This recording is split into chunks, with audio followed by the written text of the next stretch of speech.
Hello dear friends, subscribers and guests of my channel. In this video I want to show and tell you how to check if someone doesn't follow you back on Instagram. Please put your like, subscribe to my channel and share this video with your friends. And let's get started. So first we need to go to Instagram. After that go to our account here and click on three lines here.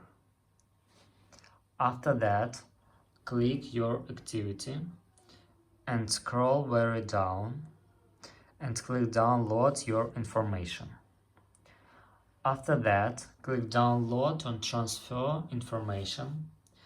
Choose some of your information and after that, scroll very down again and click followers and following. Click next, and now you must download it to device, and that's all. After that, go to this file and you can check if someone doesn't follow you back on Instagram, and that's all.